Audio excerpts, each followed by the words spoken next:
হে everyone, good morning. তো সকাল সকালে উঠে পড়েছি, রেডি হব, কারণ আজ যাব বেড়াতে, মামাবাড়ি যাচ্ছি, কারণ মামাবাড়ির শীত পুজো। তো চলো, তোমরাও চলো, দেখতে পারবে। একদম রেডি হয়ে গেছি, দেখো সোয়েটার পরেছি, 12টার ট্রেনে যাব। আর আজকে কিন্তু একদমই রোদ ওঠেনি, তো ওই জন্য শীত শীত করছিল, তাই সোয়েটার পরেছি। আর নিচে কিন্তু জিন্স, তোমরা দেখতে পারবে কি না, হ্যাঁ দেখতে নিশ্চয়ই পারছো। তো চলো একবারে বগুলা স্টেশনে দেখা হচ্ছে।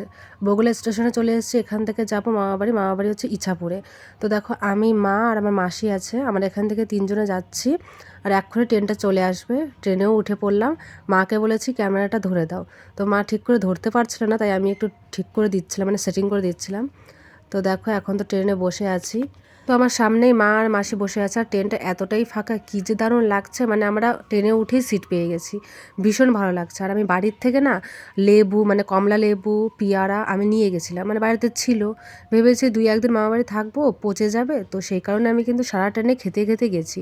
যেই আমার লেবু পেয়ারা শেষ হয়ে গেছে, অমনি বাদাম নিয়ে নিলাম। তো বাদাম খেতে খেতে যাচ্ছি, খেতে খেতে চলে আসলাম স্টেশনে, ইছাপুর স্টেশনে। তো দেখো আমি আর মা নেমে গেছি ট্রেন থেকে, মাসিও নেমেছে। তো 3জনে আমরা নেমে গেলাম ইছাপুর স্টেশনে। তো এখন দিদির জন্য ওয়েট করছি, দিদি আর জিজু আসবে। প্রায় 1-1.5 বছর পরে মামাবাড়ি যাচ্ছি। আর দিদির বিয়ের আগে গেছিলাম, বিয়ের পরে তো যাইনি। তো দেখো বলতে বলতে দিদি আর জিজু ট্রেন থেকে নেমে পড়েছে, চলে এসছে। এবার সবাই মিলে আমরা এখান থেকে যাব, খুব ভালো লাগছে। আর দিদি তো এখানে থাকে না, মানে আমাদের এখানে, ওই কারণে আর কি, ওরা থাকে হাওড়া, তো ওরা ওখান থেকে আসলো আর আমরা বগুলা থেকে আসলাম। আমি কিন্তু বড় ব্লগ বানাই না, এবার তোমরা যদি বলতে পারো যে আমার বড় ব্লগ দেখবে, তাহলে কিন্তু আমি বানাবো তোমাদের জন্য।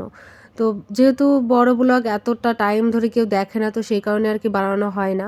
তো যাই হোক, তোমরা যদি দেখতে চাও প্লিজ কমেন্ট করে বলো। আর এখান থেকে মিষ্টি নেব, কারণ প্রথমবার যাচ্ছি জামাইকে নিয়ে, মানে আমার দিদির হাজব্যান্ড, তো সেই কারণে আর কি মিষ্টি টিষ্টি নিয়ে যাবো। আর এখানে না বিভিন্ন ধরনের মিষ্টি দেখেছি, যেগুলো আমাদের বগুলা বাজারে নেই।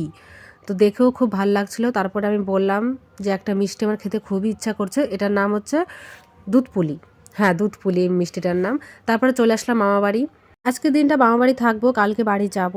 তো এর মধ্যে যদি কোনো ভিডিও আমি করতে পারি তো করব তোমাদের জন্য।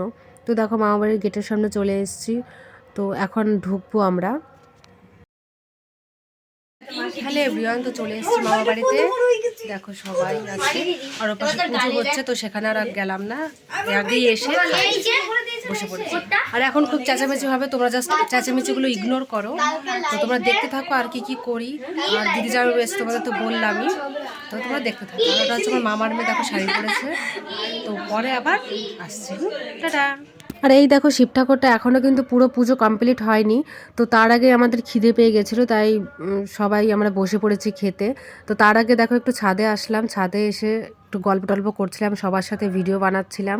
তো এখান থেকে রিলস টিলস বানিয়ে তারপরে চলে এসেছি খেতে। তো ফ্রায়েড রাইস, আলুর দম, বেগুনি, এই সবই আর কি খেলাম। এখানে আমি ভিডিওটা শেষ করছি, তোমাদের কেমন লেগেছে অবশ্যই জানিও। বাই।